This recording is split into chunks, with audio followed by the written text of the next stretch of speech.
अब ध्यान से सुनना भैया, हम लोग अल्लू अर्जुन, बाबा रामदेव, गधा, यहाँ हम बोलना चालू कर दें तो आप शांत रहा करो, एकदम आराम से सुनो, कुछ पता नहीं किस ख्वाब में डूबे हो ना। देखिए हम लोग पढ़ रहे थे जनन, और जनन में आप लोग शुरुआत में देख लिए थे कि जनन कहते किसे हैं, अपने समान संतान को जन्म देना क्या कहलाता है, जनन कहलाता है।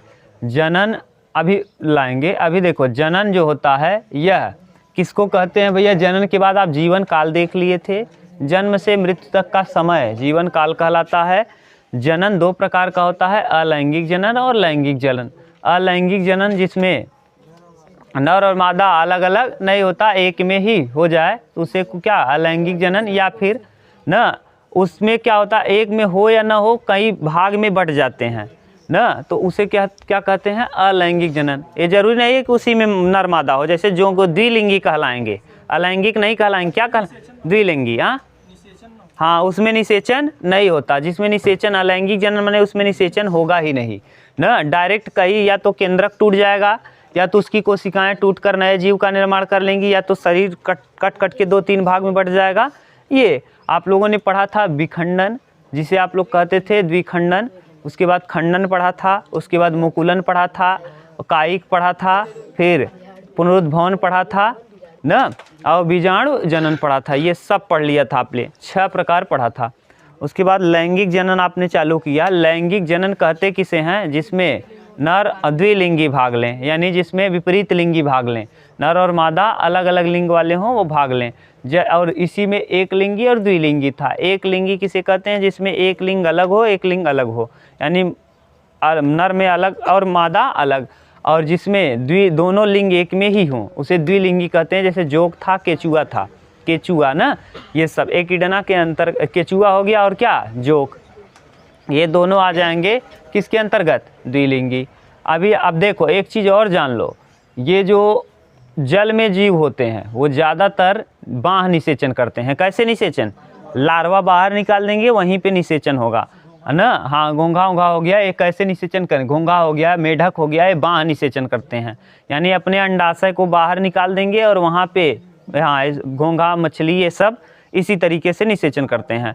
ठीक आगे आएगा, इसी से बना है आईवीएम या टेस्ट ट्यूब, उसी को देख करके ठीक आगे बताएंगे, घबराओ मत आप।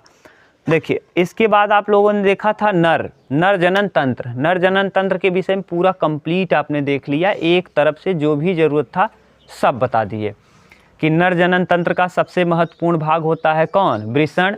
वृषण के ऊपर होता है अधिवृषण, वृषण संख्या में 2 होता है, उसके ऊपर अधिवृषण चढ़ा होता है। वृषण का कार्य होता है स्पर्म का निर्माण करना, इस निर्माण किए गए स्पर्म को परिपक्व करने का काम अधिवृषण। अधिवृषण एक थैली में बंद होता है, जिस थैली का नाम होता है स्क्रोटम या वृषण कोश। उसके बाद यहाँ से एक पतली नली जाती है, पतली नस होती है, जिसे हम कहते हैं वैश डिफरेंस। उसी वैश डिफरेंस से स्पर्म जा करके शुक्रवाहिनी से जाता है, यानी वैश डिफरेंस को कहते हैं शुक्रवाहिनी, और जाके शुक्राशय में न सेमिनल वेसिकल में जाकर एकत्रित रहता है। वहाँ पे कई हार्मोन, 3 प्रकार के हार्मोन, पीरिनियल हार्मोन न, प्रोस्टेट हार्मोन और काउपर, ये 3 हार्मोन मिल जाते हैं, जिस वजह से स्पर्म जो है वह येल्विश या वाइट कलर प्रदान कर जाता है। और जो ये संख्या में 7 ml निकलता है एक बार में स्पर्म, और ये कम से कम 20 लाख की संख्या होती है 7 ml में। 20 लाख यानी 2 मिलियन, 20 लाख से भी ज़्यादा होता है, जिसमें से 10 लाख तो ऐसे होते हैं जिसके पास टेल नहीं होती, पूंछ।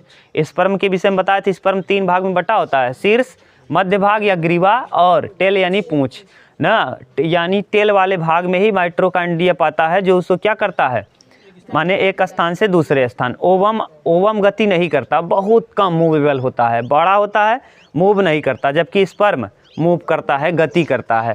ये कल आप लोगों ने देख लिया था खूब अच्छे से, इसके विषय में 2 वीडियो में आपने देखा। अब ये हम लोगों का आज चालू है क्या, मादा जनन तंत्र। मादा जनन तंत्र। अब मादा में पहले ये समझ लीजिए कि जनन तंत्र में क्या क्या है, इसको ध्यान से फिगर बनाइए। ये है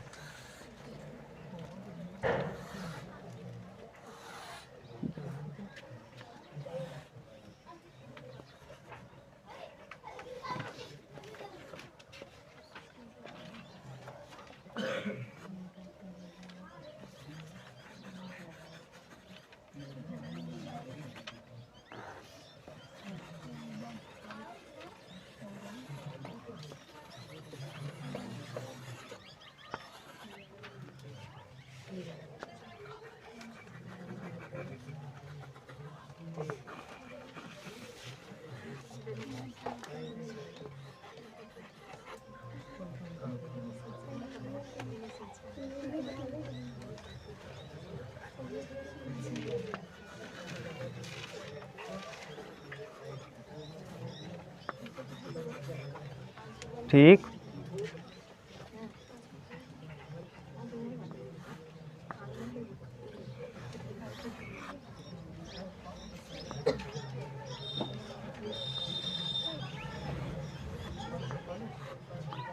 बात मत करो यार।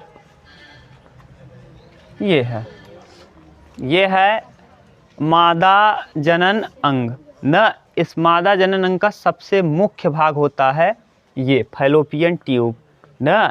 फैलोपियन ट्यूब देखो, इस वाले नली को कहते हैं फैलोपियन ट्यूब। ये यहाँ से लेके यहाँ तक का क्या कहलाता है?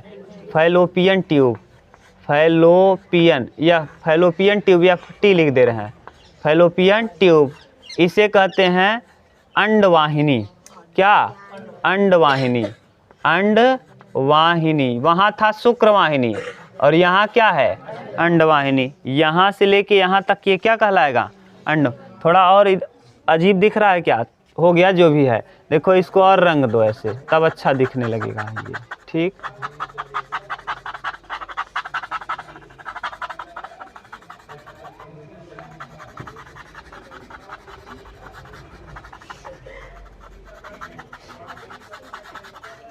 ठीक ठीक। देखो ये है फैलोपियन ट्यूब, यहाँ पे फाइब्री होता है। ये है देखो अंडाशय। अंडाशय न। और यहाँ एक झालर है, ये झालदार। ये झालदार होता है, इसे कहते हैं फाइब्री। फाइब्री। फाइब्री। ठीक, यही फाइब्री। यहाँ देखो ये है क्या? अंडाशय। इसी में किसका निर्माण होता है? ओवम का, अंडाणु का। ठीक, इसमें किसका निर्माण होगा? अंडाणु का। अंडाणु यानी ओवम। ओवम, ध्यान से अभी हम बताएंगे सब। ये है देखो, इसको कहते हैं क्या? यूट्रस। गर्भाशय। गर्भाशय। यूट्रस। यूट्रस। पहली बात तो आप यूट्रस की मीनिंग गलत लिख दिए हैं। बोलो क्या होगा यू मीनिंग? UTERUS।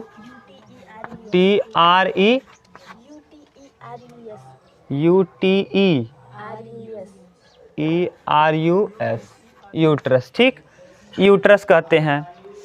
ये वाला जो है ये भी अंडाशय है, ये वाला फैलोपियन ट्यूब है। दोनों वही, यानी एक जोड़ी। फैलोपियन ट्यूब भी एक जोड़ी है और अंडाशय भी एक जोड़ी है। ये वाला कहलाता है, ये वाला एरिया यहाँ से यहाँ तक ये क्या कहलाएगा? गर्भाशय। ठीक, गर्भाशय। नीचे वाला ये कहलाता है सर्विक्स न। सर्विक्स हिंदी अंग्रेजी में कहते हैं सर्विक्स। देखो हिंदी में क्या कहते हैं इसको? सर्विक्स।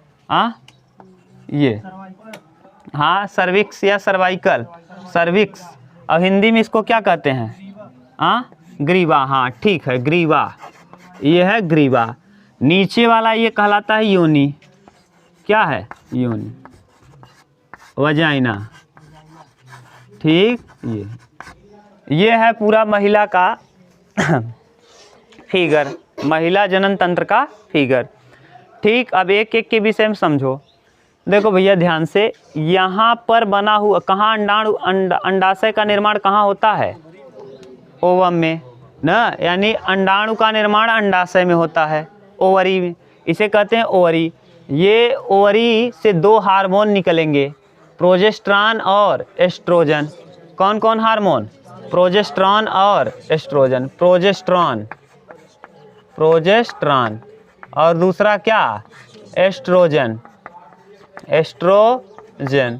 प्रोजेस्टेरॉन और एस्ट्रोजन दो हार्मोन निकलेंगे। ये हार्मोन का काम क्या होगा? महिला में सेक्स लक्षणों को क्या करना? प्रेरित करना। ठीक, अब इसमें देखिए अंडाणु का निर्माण होगा और ये अंडाणु न अंडाशय से बाहर निकल के अंडो उत्सर्ग कहते हैं। अंडो उत्सर्ग माने अंडाशय की दीवार में अंडे का निर्माण हुआ और इस अंडे का इस अंडाशय से बाहर निकलना अंडो उत्सर्ग कहलाता है। देखो वहाँ दिया होगा अलग से, जब ये किया होगा हाँ यहाँ देखो युग्मन वहाँ ने आगे अंडो उत्सर्ग करके। ठीक, तो यानी यहाँ से अंडो उत्सर्ग। अब यहाँ देखो इस वाले फैलोपियन ट्यूब में ये झालदार संरचना होगी जिसे हम कहते हैं फेब्री। क्या कहेंगे? यही उस अंडे को क्या कर लेगा, पकड़ लेगा और पकड़ करके यहाँ रख देगा। ये अंडा मान लो यहाँ आ गया, ठीक, ये अंडा आया। अब ये माने पक्षियों में अंडा माने इसकी संख्या एक होती है, अंडाशय की संख्या एक ना, ओवरी एक ही होती है। क्यों? क्योंकि वो उड़ते हैं, अगर 2 ओवरी हो जाएगा तो वजन हो जाएगा। तो पक्षियों में पूछा प्रश्न है कि पक्षियों में ओवरी की संख्या एक। अब यहाँ बना क्या, अंडाशय, अंडाशय पहुँचा यहाँ किस में, फैलोपियन ट्यूब में। और यहाँ से देखिए योनि से यहाँ से मान लो कोई स्पर्म गया, ठीक, यहाँ से स्पर्म प्रवेश किया और स्पर्म यहाँ से आगे गया, मान लो यहाँ से दोलन करते हुए, माने यहाँ अगर इसके पास क्या रहेगा, पूंछ और सिर दोनों रहेगा तो प्रवेश करेगा। देखो हर महीने एक ही अंडाशय में यानी एक ही फैलोपियन ट्यूब में या तो इस तरफ निर्माण होगा अंडाशय का या तो इस तरफ, दोनों तरफ एक साथ नहीं होता। एक मासिक चक्र में इधर, एक मासिक चक्र में इधर। मान लो यहाँ निर्माण चालू हुआ 13 से 15 साल में चालू हो जाता है, आप लोगों को पढ़ा दिए हैं। पता चल यहाँ से गया इस पर, मान लो स्पर्म नहीं गया, यहाँ निर्माण हुआ अंडाशय का। अंडाशय पहले 1 हफ्ते तक, 1 से 7 दिन तक मैच्योर हुआ। मैच्योर होने के बाद दूसरे 7 से 14 दिन में एकदम मैच्योर एग है। इस समय अगर निषेचन हुआ, इस समय अगर महिला और पुरुष ने क्या किया, संबंध बनाया, तो ऐसी स्थिति में ये ज़्यादा चांस है, माने प्रेग्नेंट होने का चांस ज़्यादा है। ये स्पर्म मान लो यहाँ 7 से 14, 14 से फिर कितना 21, 14 से 21 दिन वाला पीरियड भी इम्पोर्टेंट है, माने इसमें भी स्पर्म गया तो निषेचन हो जाएगा। इसके बाद वाला 21 से 28 दिन वाला, ये इस समय अंडा क्या हो रहा है, मर रहा है ना, अंडा हाँ अपने माने अंतिम स्टेज में है। ये शुरुआती स्टेज है 1 से 7 दिन, जैसे पीरियड्स आया, पहले दिन आज पीरियड आ गया, पीरियड ख़त्म हुआ, 1 से 7 दिन वाला टाइम एकदम बेकार है, माने एकदम सही मत समझो कि इसमें इस माने निषेचन करने के बाद नहीं हो सकता है, लेकिन ये वाला उतना इम्पोर्टेंट नहीं है। इस वाले में ज़्यादा चांस है, इस वाले में ज़्यादा।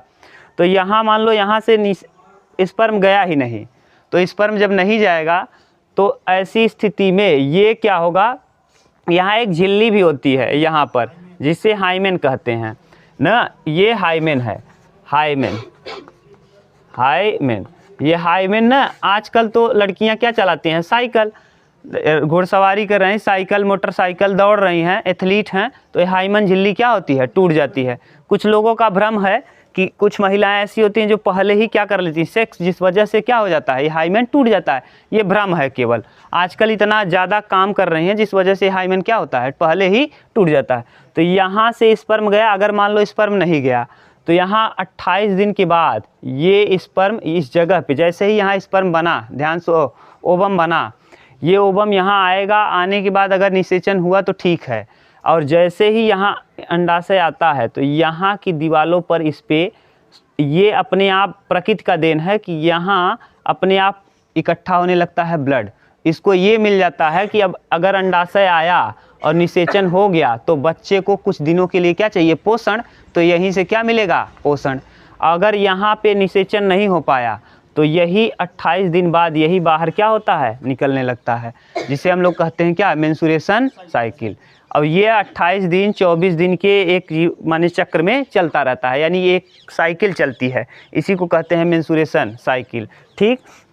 अब यहाँ मान लो आया स्पर्म, इस तरफ से आया, अब देखो अब पता चला यहाँ से कई स्पर्म, लाखों की संख्या में स्पर्म आए, 20 लाख तक, जिसमें 10 लाख के पास क्या होगा, माइटोकॉन्ड्रिया यानी टेल होगा, और 10 लाख के पास टेल, जिसके पास टेल नहीं होगा वो गति ही नहीं करेगा, जिसके पास टेल हुआ वो क्या कर लेगा, गति।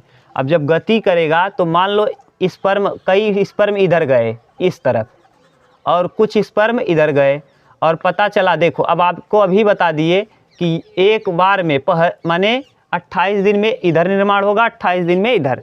मान लो इस तरफ निर्माण हुआ था और स्पर्म चला गया उस तरफ, निषेचन होगा नहीं, क्यों, क्योंकि अंडाणु किधर है, इस तरफ, और स्पर्म गया किधर है, तो निषेचन नहीं। अगर अंडाणु भी इसी तरफ है और निषेचन भी इसी तरफ, इतना उतारो तब हम बताएं अच्छे से फिर, और ठीक उतार लो अगर फिगर को उतारना हो।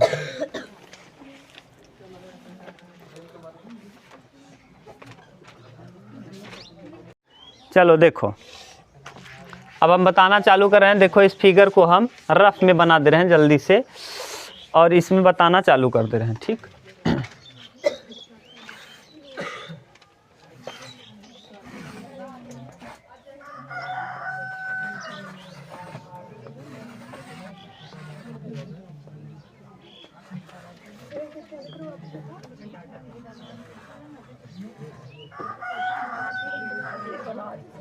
हाँ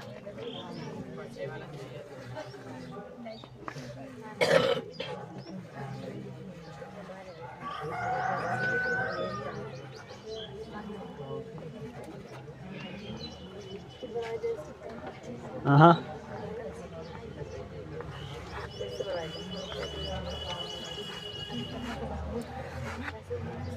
देखो अब ध्यान से देखना, इसे कहते हैं क्या, फैलोपियन ट्यूब।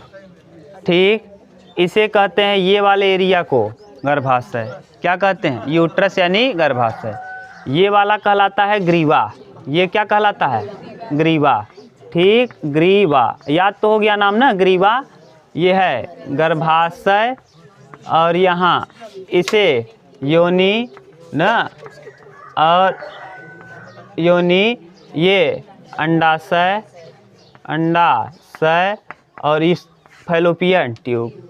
देखो अगर मान लो यहाँ से स्पर्म गया, ठीक, और इधर जा करके यहाँ मान लो किसी एग से फर्टिलाइज कर लिया, देखो निषेचन कर लिया, यहाँ मान लो यहाँ इस तरफ बना है, ये इस ना यहाँ नहीं, या एक बार इस तरफ बनेगा अंडाणु और एक बार इस तरफ, मान लो इस तरफ अंडाणु बना था और स्पर्म आया, स्पर्म आ करके देखो नर और मादा आपको पढ़ा दिए हैं, नर मादा, नर से क्या आएगा स्पर्म, और मादा से ओवम ना, ओवम, और न स्पर्म और ओवम आपस में क्या होंगे, अटैच यानी टकराएंगे, फर्टिलाइजेशन करेंगे, निषेचन, और निषेचन के बाद निषेचन, निषेचन के बाद क्या बनेगा, भ्रूण, निषेचन के बाद भ्रूण, भ्रूण के बाद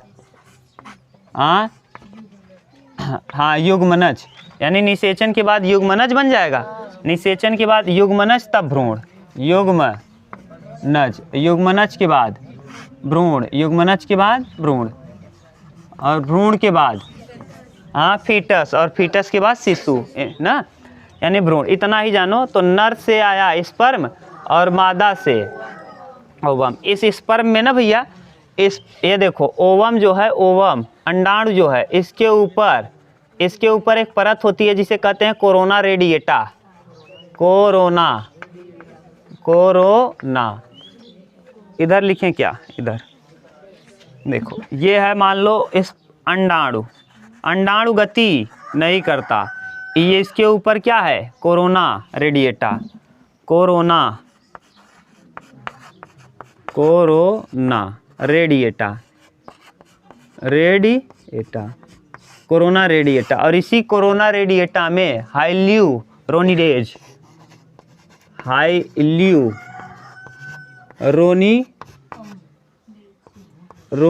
देखो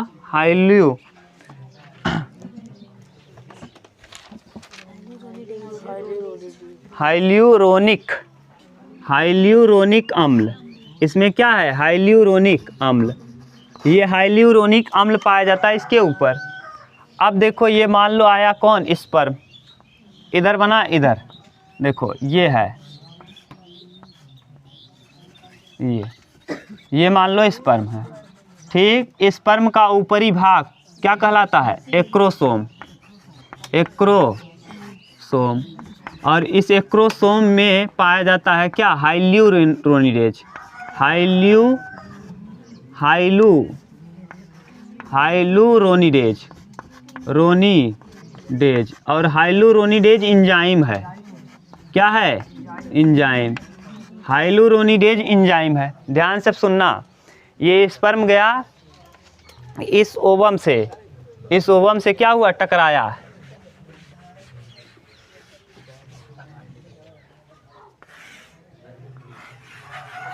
बस बना दो, देखो यहाँ से ये फैलोपियन ट्यूब है, मान लो ये यहाँ से देखो स्पर्म गया और यहाँ पे ये स्पर्म है और यहाँ से ये पुच्छ वाला और यहाँ एक किससे टकराया, ओवम से। और यहाँ पे कई अंडाणु होंगे, एक नहीं बहुत सारा, और स्पर्म भी लाखों की संख्या में जाएंगे। और यहाँ पे मान लो ढेर सारे गए और पहले जो स्पर्म टकरा गया किससे, अंडाणु से, ओवम से टकराया, ये तुरंत ही टकराते ही इसमें इसके ओवम में क्या है, कोरोना रेडिएटा, और इसकी दीवार पे कोरोना रेडिएटा है, उसमें हाइलुरोनिक अम्ल है। और जैसे ही स्पर्म टकराया, स्पर्म में क्या है, हाइलुरोनिडेज एंजाइम, ये एंजाइम इसको भेद करके इसके अंदर घुस जाएगा। और जब घुस गया तो एक पूरे माने जितने भी अंडाणु है सबके पास एक इन्फॉर्मेशन पहुंच जाएगा, सभी के सभी अब जितने भी अंडाणु हैं सब के सब अब निष्क्रिय हो जाएंगे, सब कोई भी अब क्रिया नहीं करेगा, एक के अलावा कोई क्रिया नहीं। क्यों? क्योंकि ये जैसे ही ये उससे टकराया, जैसे ही टकराया क्या हो गया, निषेचन, और निषेचन के दौरान दोबारा कोई भी एक अब निषेचन नहीं, यानी एक बार में कितना, एक। तो देखो एक बार में एक ही निषेचन कर पाएगा, निषेचन के बाद पूरा ये फैल गया कि अब कोई भी एक निषेचन नहीं करेगा। लेकिन कभी कभी ऐसा होता है कि दो एग, कितने, दो स्पर्म दोनों साथ ही गए। देखो एक स्पर्म ये था, ये और एक स्पर्म ये है, दोनों के दोनों एक साथ पहुंच गए और पहुंच करके किससे टकरा गए, ओवम से। और ओवम से टकरा गए तो इसी ओवम में देखो ये ओवम मान लो बड़ा बना दिए, स्पर्म टकराया, दोनों एक साथ टकरा गए, ये एक स्पर्म ये, एक स्पर्म ये, दोनों क्या हुआ, एक साथ टकराया। और टकरा करके यहाँ के जो डीएनए था इससे अर्धसूत्री विभाजन किया, अर्ध समसूत्री ना, और यहाँ जो था ये इससे क्या कर लिया, फर्टिलाइज कर लिया, इसके केंद्रक से फर्टिलाइजेशन हो गया माने इसमें, और ये दो भाग में बट गया। तो अब बताओ कितने स्पर्म टकराए, दो। तो इस समय अब एक ही एग से टकराए हैं कि दो एग से, एक ही एग से, एक ही एग में दोनों घुस गए।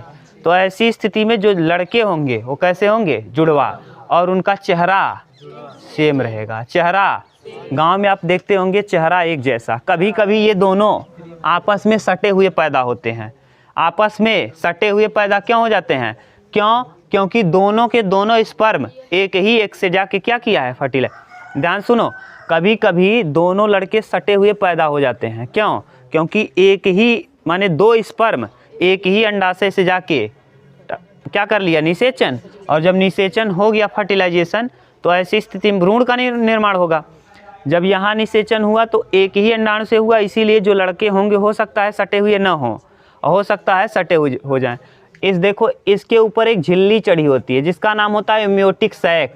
क्या नाम होता है, एम्नियोटिक सैक। जब हम लोग कराते हैं क्या, भ्रूण जांच, जैसे बच्चे को स्वास्थ्य देखना है तो क्या कराया जाता है, एम्नियोटिक सैक नहीं कराते, अरे गदहा, जो जांच कराते हैं उसका क्या नाम है, अल्ट्रासाउंड जब कराते हो ना तो इसी झिल्ली के अंदर देख लेते हैं। अगर दो छोटे छोटे डॉट हैं तो समझ जाते हैं क्या है, लड़का है ना, और डॉट नहीं है तब समझ जाते हैं क्या है, लड़की। ठीक, और डॉट छोटे छोटे काले काले दिखते रहते हैं और डॉक्टर समझ जाता है कि ये क्या है, लड़का। बताते नहीं है। भ्रूण का जांच कराना क्या है, कानूनन अपराध है, और जो जांच करता है अगर डॉक्टर भी पकड़ा गया, हाँ धारा 315 है, 10 साल की सज़ा है। तो अगर पकड़ा गया डॉक्टर भी और जो करा रहे हैं वो भी, तो दोनों को सज़ा होगी। ठीक, तो इसीलिए बताते नहीं। अब मान लो देखो दूसरी बात, ये तो हो गया सेम आकार, माने अगर मान लो सट गए तब तो कोई बात नहीं, बेचारे भाग्य खराब है तो दोनों लड़के क्या हो गए, सट गए, क्योंकि एक ही अंडाणु से दो स्पर्म क्या किए, निषेचन कर लिए। अब कभी कभी ऐसा होता है कि दोनों साथ गए और यहाँ दो अंडाणु थे और दोनों एक साथ टकरा गए, ये इससे टकरा गया और ये, अब दोनों एक साथ टकराए हैं तो ये इसकी दीवार को, अंडाशय की दीवार पे क्या है, कोरोना रेडिएटा, उसमें क्या है, हाइलुरोनिडेज अम्ल, और इसको घोल नहीं पाएगा अकेले स्पर्म, तो स्पर्म में होता है क्रोमोसोम और उसमें होता है हाइलुरोनिडेज एंजाइम। ये एंजाइम इसके हाइलुरोनिडेज अम्ल को घोल देगा और घोल करके अंडाशय में घुस जाएगा, और घुसते ही फिर से अंडाशय की दीवार बंद हो जाए। जैसे घुसा बंद हो जाएगा, फिर दोबारा वो खुलेगा नहीं। एक बार में केवल, अब कोई भी स्पर्म आके टकराए अब दोबारा वो खुलेगा नहीं, समझ गए। जैसे खुल जा सिम आप लोग देखते होंगे ना, एक बार कोई अंदर चला गया तो कोड पता है तो ठीक है, तो ऐसे ही स्पर्म, हाँ अब यहाँ दोनों टकरा गए, अब पता चला एक अंडाणु से टकरा गया, तब तो कोई दिक्कत नहीं। ध्यान सुनो, एक ही से टकराया और 2 स्पर्म टकरा गया और एक साथ टकरा गया तो दोनों घुस गए, तो दोनों इस समय जुड़वा होगा। अगर मान लो ये दोनों स्पर्म अलग अलग अंडाणु से टकरा गए तब भी जुड़वा होगा। क्यों? क्योंकि कितने अंडे निषेचन कर लिए? 2। अब भी जुड़वा होंगे लेकिन इनका चेहरा अलग अलग होगा। इनका चेहरा तो गांव में आपको दिखते होंगे 2 लड़के जिनका, अरे गधा, इस अंडाशय का अलग है, इस अंडाशय का इन्फॉर्मेशन अलग है। 10 लाख के 10 लाख के DNA एक होंगे लेकिन उनका इन्फॉर्मेशन कोड अलग होगा। हाँ, अलग अलग होई चाहे। क्यों अलग? एक ही अंडा है, एक अंडा तो डबल स्पर्म अलग अलग है ना। स्पर्म गुणसूत्र अलग अलग। हाँ, तो गुणसूत्र स्पर्म का अलग अलग है ना। सेम आएगा। हाँ, चेहरा सेम आएगा ना। माता के चेहरे से ये इस पर अंडाशय के चेहरे से क्या किया है कनेक्ट, तब ऐसा नहीं होगा, तब चेहरा डिफरेंट हो जाएगा।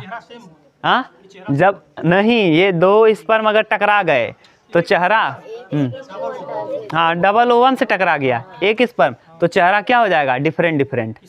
डिफरेंट होगा। उल्टा है कंडीशन, ध्यान से समझना।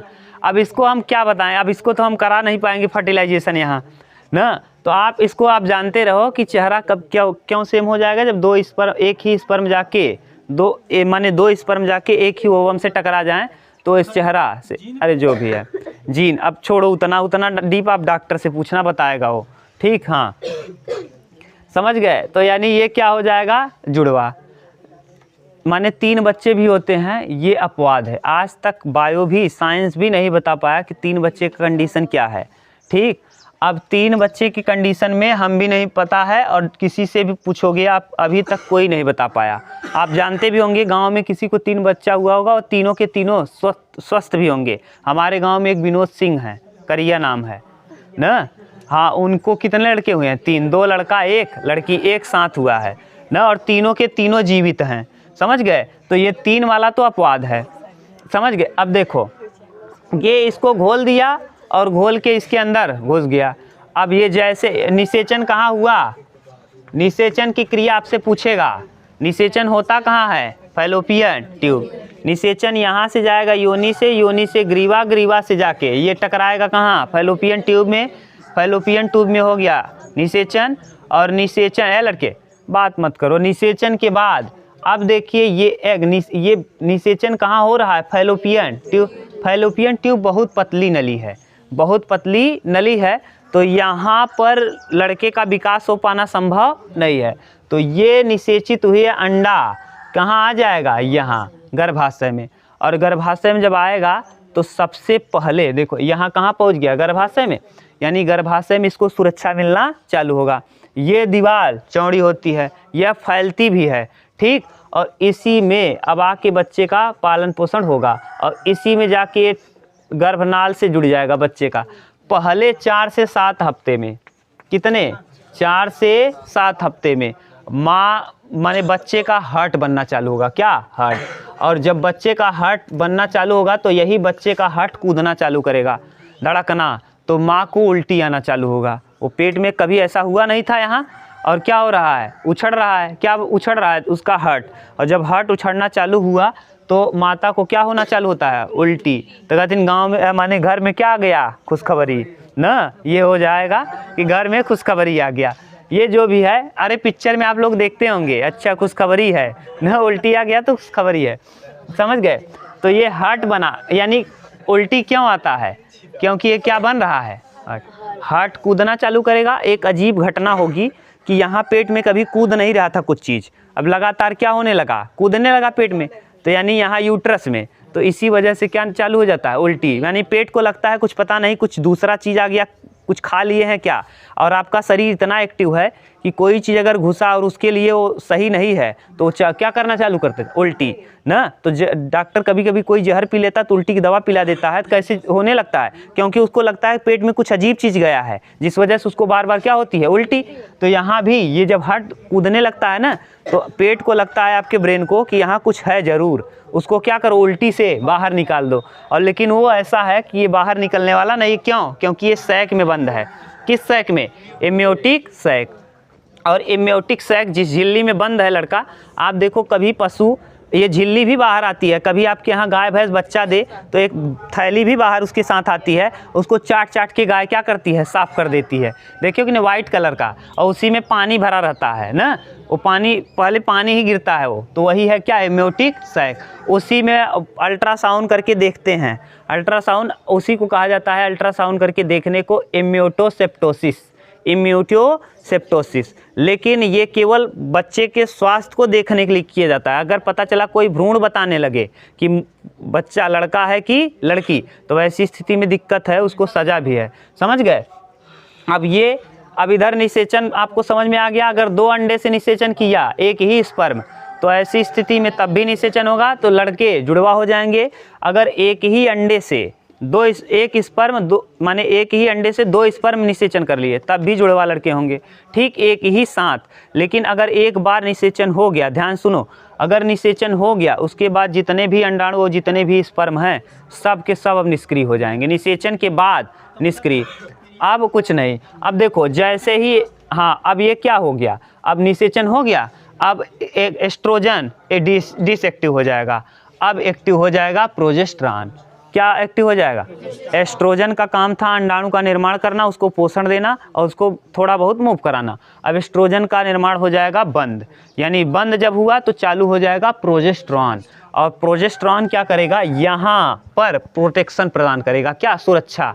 और जब ये प्रोजेस्टेरॉन निकलना चालू होगा, तब पूरे ब्रेन में सर्किट फैल जाएगा कि अब पीरियड नहीं आएगा। यानी अब ऐसी स्थिति में प्रोजेस्टेरॉन हार्मोन जब निकला तो किसी महिला को पीरियड्स नहीं आएगा, ठीक। और ओवम जो बना है, और जो ओवम, वो सब खराब हो गया ना, हाँ, नहीं बाहर नहीं, वो बाद में फिर निकलेगा अंत में, ठीक। बच्चा जब पैदा हो जाएगा 9 महीने के बाद, तब वही बाद में जो भी बच्चा था एक साथ बाहर आएगा, ठीक। लगातार जितने भी दिन आता हो, अब वो आप पता कर लेना, ठीक।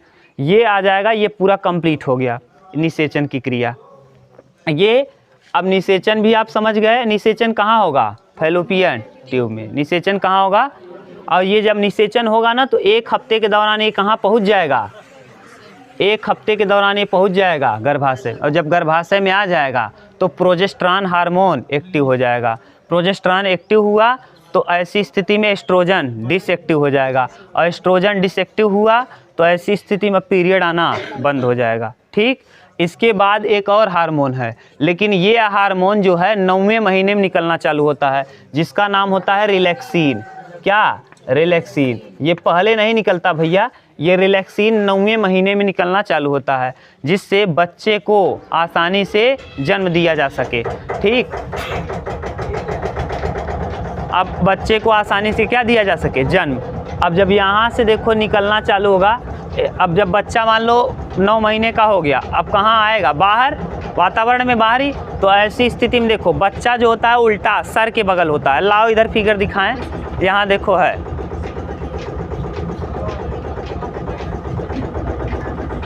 ये देखो बच्चा है, ये देखो यही है क्या, माता का गर्भाशय। यहाँ देखो बच्चा उल्टा है कि नहीं? बच्चा इसी तरीके से रहता है। कभी कभी ये बच्चा उल्टा हो जाता है, पैर कहाँ आ जाता है? पहले। तो पैर जब पहले आ जाता है तो हो सकता है नॉर्मल डिलीवरी हो, यानी पैर किधर आ जाए? पहले, और लड़का सीधा हो जाए। इसी को, ये लड़का उल्टा नहीं है, सीधा है। पेट में इसको सीधा कहते हैं, पेट का उल्टा कंडीशन है। अगर ऐसे मुड़ सर नीचे रहेगा तो इसको कहेंगे सीधा, अगर पैर नीचे हो गया उल्टा। देखो ऐसा कंडीशन क्यों गड़बड़ हो गया? क्योंकि बच्चे का जो हाथ है, पैर तो मान लो ऐसे है, अगर पहले पैर आ गया तो दोनों हाथ कहाँ फंसने की है? योनि में फंस जाएंगे। और जब फंस गए सर्विक्स में, यानी ग्रीवा में, यानी सर्विक्स यानी कहाँ? ग्रीवा में। अगर ग्रीवा में फंस गया तो ये समझ लो फिर ऑपरेशन जल्दी करना ही पड़ जाएगा, या फिर माँ की मौत होगी या बच्चे की। इसीलिए अगर उल्टा बच्चा आया हाथ के, तो हाथ ऐसे सटा हुआ है, आराम से निकल जाएगा, पैर भी फंसने का टेंशन नहीं है। कभी कभी यहाँ ये डॉक्टर रिलैक्सिन हार्मोन को ही बंद कर देता है, ऐसी दवा देगा कि आपका रिलैक्सिन निकलना ही बंद। जब रिलैक्सिन नहीं निकलेगा तब आपको क्या कराना पड़ेगा? ऑपरेशन। ऑपरेशन 2 होता है, एक यहाँ का ऑपरेशन और एक ग्रीवा का ऑपरेशन। किसका? ग्रीवा। ये वाला ऑपरेशन होगा तो आप कई दिन एडमिट रहेंगे, ये वाला ऑपरेशन 1-2 दिन टाँका लगता है। टाँका क्यों लगता है? हो सकता है बच्चा जो पैदा हो रहा है बहुत स्वस्थ हो। जब बहुत स्वस्थ हो, 2-3 किलो का हो, 3.5-4 किलो का हो जाए, तो ऐसी स्थिति में ये ग्रीवा से निकल नहीं पाएगा। तो ऐसी स्थिति में उसको बच्चे को कट सकता है या माँ को अथाह पीड़ा होगा, जिस वजह से माँ की मौत भी हो सकती है। इसीलिए यहाँ पर क्या लगा दिया जाता है? टाँका। और ऐसा टाँका लगाया, टाँका काट दिया जाएगा ग्रीवा को, और ग्रीवा काट दिया जाएगा तो बच्चा आसानी से बाहर आ जाएगा। और बाद में इसमें लगा दिया जाएगा डिजॉल्वेबल टाँका। डिजॉल्वेबल माने जो अपने आप ही घुल जाएगा, माने अपने आप कटाना नहीं पड़ेगा, ठीक। और यहाँ कुछ दिनों बाद ये सही हो जाएगा। ये है पूरा। और जैसे ही बच्चा पैदा हुआ, सबसे पहले उसके प्लेसेंटा पर, गर्भनाल पर, यानी इसके देखो यहाँ ये गर्भनाल है, दिख रहा हो अगर ठीक से देखो, पतला सा है, ये दिख रहा है, ये पतला जेके कहा था पड़वाक बोड़री मत टूटे पावे, तो ऐसे ही इसमें भी बोड़री रहता है, ठीक। नाभि, इस नाभि प्लेसेंटा से जुड़ा होता है माँ से, तो यही नाभि को 2 क्लिप लगाती हैं। जाके देखना कभी, जहाँ बच्चा पैदा होगा तो वहाँ क्लिप लगा देंगी। जैसे मान लो ये नाभि है, ये पतला सा, यहाँ बांध देंगी यहाँ, और बीच से क्या करेंगी? काट देंगी। और काट करके पहले बच्चे को ठोकेंगी, और ठोकेंगी तो बच्चा रोने लगेगा, तो कहेंगे ठीक ठाक है पोजीशन, उल्टा करके से ठोक देंगी, देखो आप। उसके बाद कहें आपको एक पाउडर देंगी, पाउडर इतना बड़ा, और कहेंगी उस नाभि पे क्या करते रहिए? लगाते रहिए ना, जब तक सूख न जाए तब तक उस पर लगाते रहिए। तो ये था पूरा महिला जनन तंत्र। और महिला जनन तंत्र के बारे में थोड़ा बहुत बच गया है, कल हम उसको अच्छे से और समझ लेंगे, ठीक। अभी IVM क्या है और क्या है कल देख लेंगे।